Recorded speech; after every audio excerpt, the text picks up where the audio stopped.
Welcome to the Complete Leader Podcast, giving leaders the tools and information they need to grow and change their worlds. Now here's your host, Dale Dixon. Saying no when everyone wants you to say yes. We're conquering overcommitment today on the Complete Leader Podcast. I'm your host, Dale Dixon, with Ron Price, co-author of The Complete Leader, also author of Growing Influence. Ron, great to be with you today. It's good to be with you, Dale. So a quick recap during our last conversation, we talked about overcoming overwhelm. And you gave us some great ways to start managing our time better. And we definitely recommend you go back, listen to that podcast if you haven't done so already, and start incorporating some of those things to start making your days more effective, so to speak. And today we're diving into this idea of overcommitment, because when somebody asks us to do something, it's expected that we say yes, and we want to say yes because inherently we want people to like us and we want to please people, and all of those things in the psychology that goes into that, Ron, we can talk about today. But let's give that quick recap of our episode, of our most recent episode, for folks to catch them up to speed. Yeah, sort of the bullet point summary is that we find a very, very high percentage of people who feel overwhelmed, and a very high percentage of people who feel that they don't manage their time as well as they would like to. As a matter of fact, Dale, thecompleteleader.org, our website with all of our resources, received visits from people living in 116 different countries in 2020. And the number one reason that they came to us, by the way, the vast majority of them found us through search engines, Google or Yahoo or being one of those. And the vast majority of people came to us because they were looking for ways to better manage their time or manage themselves. So it really reinforced what anecdotally I had been hearing from a lot of our clients, this sense of overwhelm and struggling with how we manage our time. So we talked about you have to build a set of habits to manage your time more effectively. And those are small habits. A habit is one or more actions that you repeat over and over and over again until they become easier to do than not to do. That's when we call them a habit, is when they become more, quote, natural. So we talked about how you go about doing that. You have to think it through. You have to spend time working on yourself. You have to launch those habits with some motivation, with some great energy. And then you need to be careful to hold on to them and not let them slip away in the busyness of everything going on around us. We live in a very noisy world, and there are constant temptations and obligations and duties that we feel we have to respond to. And if you think of this idea of a balloon, what holds a balloon in shape is that you've got to have air on the inside that is in the right proportion compared to the air on the outside. So if the air on the outside is all the noise coming at us, all the requests, demands, expectations, we've got to have something on the inside to counter that. So it's an intentionality, it's an awareness of who we want to be and what we want to accomplish and how we're going about doing that makes us a healthy balloon, I guess you could say.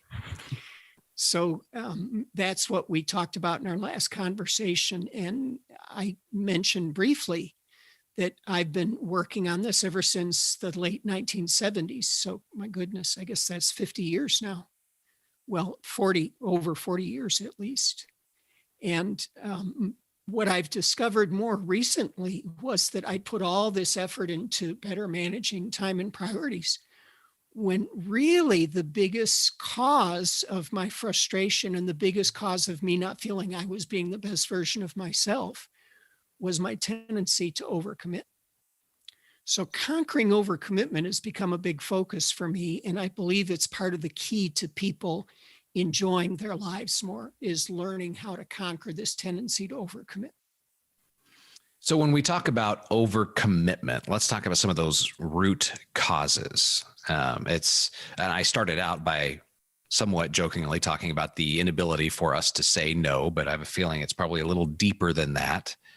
Yeah, I think at the surface, we usually say, well, it's somebody who's so driven for results that we would refer to them as a workaholic, or somebody who's so oriented around pleasing people.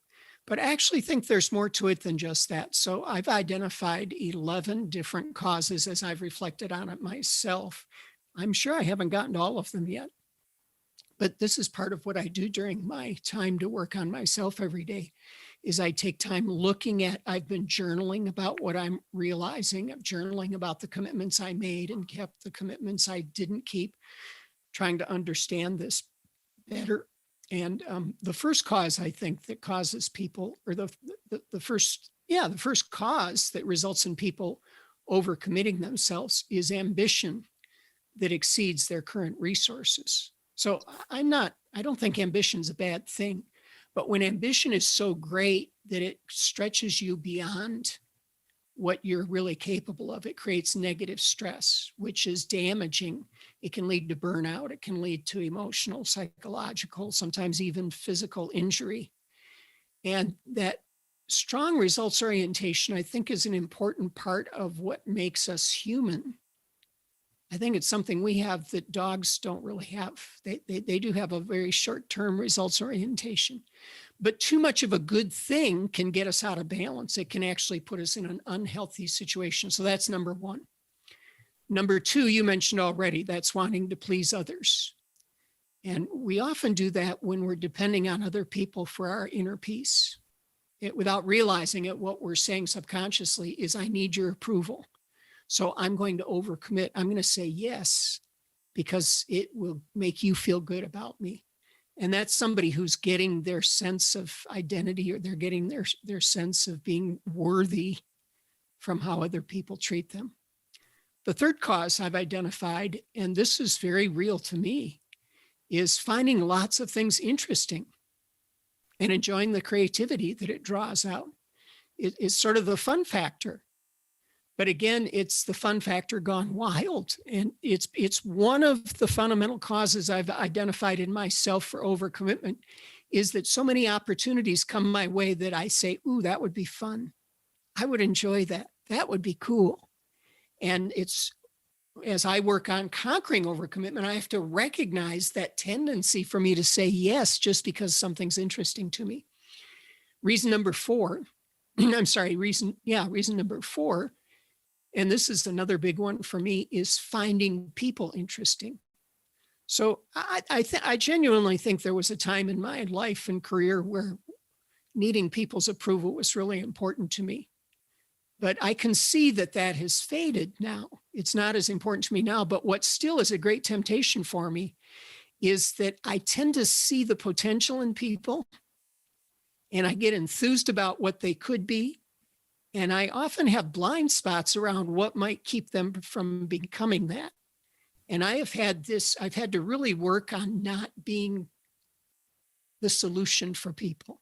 I've had to work hard at I can't create their success. They have to create their success. I might be able to guide them along the way, mentor them some, but I can't be the one who's primarily responsible for them succeeding. So that's number four, is finding people interesting and really being enraptured by their potential.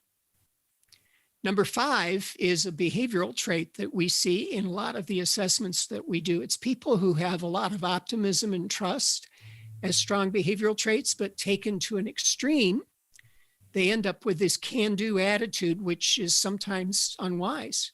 We all think can-do is, wow, that's a great thing to have. But anything that's good taken to an extreme can cast a big shadow, can become a negative. So I see people who have this natural optimism, and it gets them in trouble. And I'm one of those people.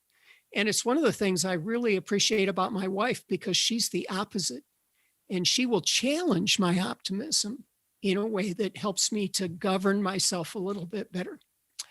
Number six is my wife's problem with overcommitment, and that is perfectionism.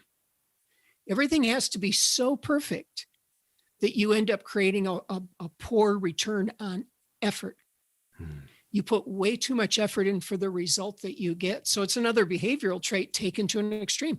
Wanting to do things with excellence is a great thing, but for everything to be absolutely perfect is a terrible way to live, because you're going to end up not completing what you could have otherwise, end up in effect overcommitting. Number 7 is motivations that are extreme. So you can see I'm talking about things inside of a person that cause them to overcommit. So there are a whole series of motivations that if they're extreme enough, they cast a big shadow over the rest of our lives. So once again, it's a good thing taken to an extreme. For instance, one motivation is people who like to get return on investment. They like to be able to measure results. That's great. But taken to an extreme, you end up overcommitting to things.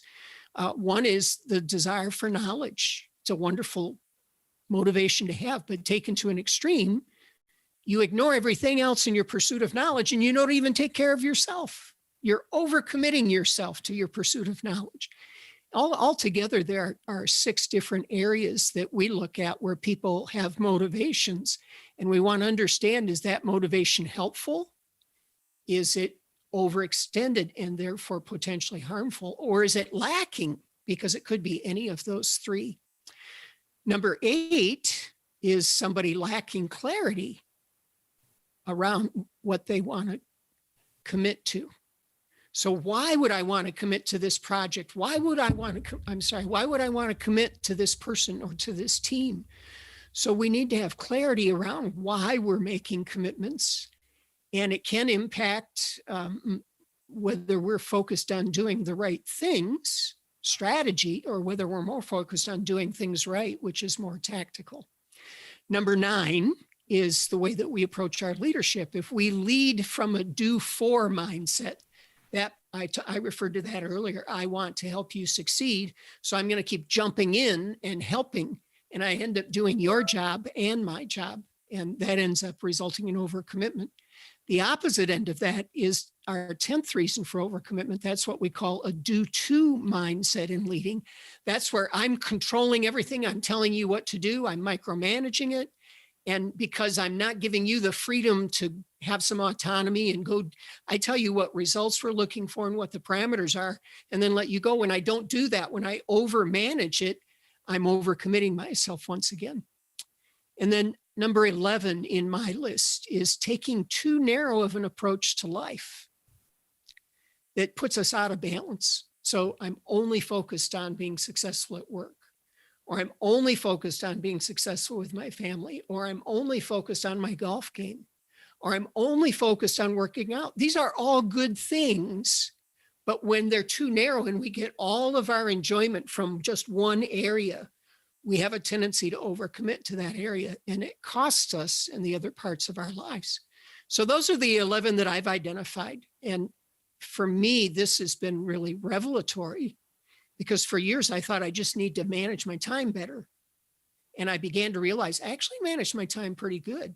I've spent decades working on it. And I, in fact, have built some really good habits, but I still overcommit. So what's going on? I had to look at, why am I overcommitting? And I had people tell me, oh, Ron, it's because you want to make money. I said, nah, that really doesn't resonate with me. They said, it's because you want to please other people. Nah, that doesn't really resonate. It might have at one time. It doesn't resonate with me now. I began to realize there was something else at the bottom of it that I had to uncover before I was going to come up with a solution that would last. I think in just about all of those examples, it is watching for the excess. Yeah, it really is, because overcommitment by its very definition is excess commitment. Yeah. Yep. So in what areas of my life, and I love this idea. In our last podcast, we talked about spending time every day on self-improvement and reflecting on who I am and what am I doing. And this is the opportunity to look at what's happening in my life and where am I doing something in excess? Where am I taking a strength that I have and actually turning it into a weakness because I'm overdoing it? Yeah. And as I said, that time to focus on you for me has ebbed and flowed over the years. But 2020 was a fantastic year for me with that. And I found that there are many days that 2 hours wasn't enough. Mm-hmm. I had to find more time in the day because I was so invigorated. And I would like to go into all the details of how I did it, but I've got such a rich library of journaling and of the way I'm organizing my thinking and the way that I'm clarifying where my commitment should be. I've got such a rich experience there that it's given me tremendous energy and a tremendous sense of happiness and of strength for the work that I do each day. So let's spend the remainder of this podcast talking about how we can overcome overcommitment. So I'm going to use something that I know you're familiar with, Dale. Our listeners might not all be familiar with, but Evans Baya and I co-authored a book together called The Innovator's Advantage. And we identify 6 different stages of creating value. And so I said, okay, how do I create value around managing my commitments? And I used those 6 stages, and it really worked for me. So the first stage we call the identify stage. So I started by identifying what are my symptoms and writing them down. What is it that makes me feel overcommitted? It can be email, it can be appointments, it can be projects, it can be all the different. I have a list of over 1,000 people in my journal that I pray for every week. That's kind of tempting you to be overcommitted if you try to create value for all those people. So first it was to identify and write down these symptoms, because that's the way I'm going to measure my progress. When I see the symptoms no longer there, then I know I'm getting better. Number 2, now I want to define the cause, not just to identify the symptoms, but I want to go deeper and understand the cause. And I love that old phrase that diagnosis is 90% of the cure. So the way I've worked on that has been self-reflection, the journaling I do, the reflecting and the thinking about it. And my best self-reflection is when I review my previous notes and then add to them. That's the way that I best self-reflect. It's the feedback that I get from other people, asking them what they see. They may be right, they may be wrong, but asking them what they see often helps me. And then I've mentioned several times that we use assessments. Those have been very, very helpful for me in understanding cause. So the cause or combination of causes is what's going to provide insights into the cure. So stage 3 is now I want to work on developing a cure. And for me, I've learned that my first idea is often not the best idea. And so I want to develop potential solutions and take small steps. In innovation, we call this running experiments with new habits. So I want to try different things, see what's easy, what's hard. If I can do something that's easy versus something that's hard, I've now learned that I should opt for what's easy. There's no reason for us to make things more difficult than they already are. So I will develop these new habits and this new clarity by running these experiments. And I started by thinking about what was most important to me and working my way down. So I used something that we talk about in the Complete Leader book called the ABCD method of prioritization. A are the things I'm going to work on or the experiments I'm going to run that are vital to my survival. What are the things I'm thinking about that I don't know if I survive if I don't do these things? B, what are the things that are important to my success? C, what are things that have limited importance? And D, what are things that aren't important or I don't know the importance? And once I've identified those different things I could do, I don't even pay attention to the C's and the D's.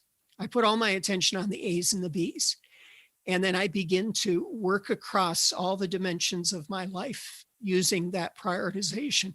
So it starts with my own personal wholeness, and then it goes to my family, my work, my community. At least that's the way it should go. Sometimes I get it out of order, but that's where I start.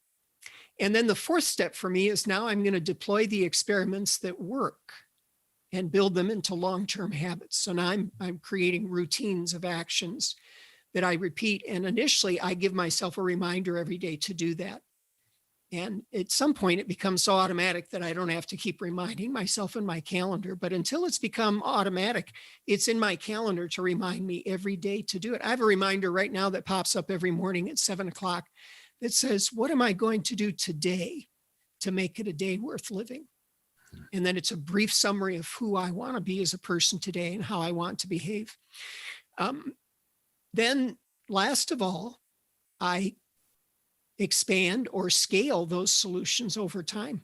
I think about where else could I apply this? Where else could I go? And then I go back and review what I've been working on.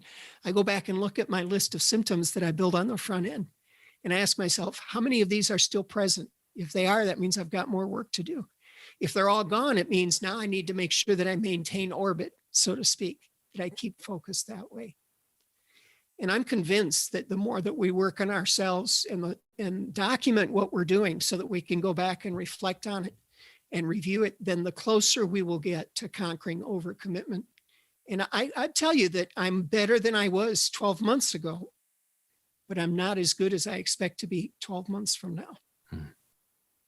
And another important lesson that I've learned through these 6 stages, it's not a flat, linear process. And you alluded to it, but it is a circular process. Say more about that and what your experience has been. Well, it's just that you'll find sometimes you'll get to the develop stage and need to go back and think more about what's the problem I'm really trying to solve in the define stage. And there might be a little bit of a circle there. And then don't lock yourself into, okay, step 1. Okay, I got the identify done, check. Step 2, I got define done, check. Step 3, I got develop done, check. Then I deployed, check. Then I expanded, check, or scaled. Don't get locked into that thinking is all I'm saying is because you'll find that this is a living process and we're continually growing through the process. Yeah, I think that's great. And as we both have experienced, the whole currency of an innovation mindset is ideas. Yeah. And you need to continually be developing new ideas. I think the moment you quit thinking of new ways of managing commitment or overcommitment, the moment you quit thinking of new ideas, you're going to begin to start to lose the battle again. And so it's first the quantity of ideas, then it's you're evaluating the quality of those ideas. And then the third area of value creation through ideas is how you combine these ideas together. By combining different ideas that you've been working on, you get stronger and stronger. So again, I'm really so grateful for what I've learned and the victories I've won so far. But if I didn't get better than this, I would be disappointed. I still have a long ways to go. Absolutely. Ron, if folks are driving while listening to this podcast, this is one of those episodes you're going to want to go back and listen to with a pen and paper in hand, because Ron gave us those 11 areas that he has identified where we tend to overcommit in our lives. Hopefully you're able to add to that, but write those down and think about, spend some time journaling how those impact you and where do you see your strengths becoming a weakness because you're exceeding the bandwidth, so to speak, in each of those areas. And then when you think about how do I attack that overcommitment aspect, using those 6 stages that Ron talked through, super important. So this is one of those podcasts to bookmark. Come back, write those down. You can also watch this podcast at thecompleteleader.org. It's the website where the video version of the podcast is available. Audio available anywhere you listen to podcasts. While you're out there on your podcast playing app, be sure and subscribe. Also like and review this podcast. We would be most grateful, and it helps people find this material when they are searching for leadership development. Anything else for us, Ron? Yeah, this is one podcast that I really encourage people to watch the video version of it on thecompleteleader.org, because Dale's beard is really looking good. Wow. I'm going to replay that for my wife, because she would argue with you and she would win. I'm not sure that I would commit to that debate. Okay. That's a smart man. Yes. Yeah, she's not crazy about it, but it's been fun. So, yeah. All right. With that, this is the Complete Leader Podcast. You can contact Ron, R-O-N, at price-associates.com. Find all 700 plus resources tied to the Complete Leader at thecompleteleader.org. A lot of those resources include the videos and podcasts. More than 100 so far is where we're at with the podcast count. And we will be with you again next week for another topic fresh from the Complete Leader. This is the Complete Leader Podcast, everything you need to become a high-performing leader. Thanks for listening to the Complete Leader Podcast. Find more online, thecompleteleader.org.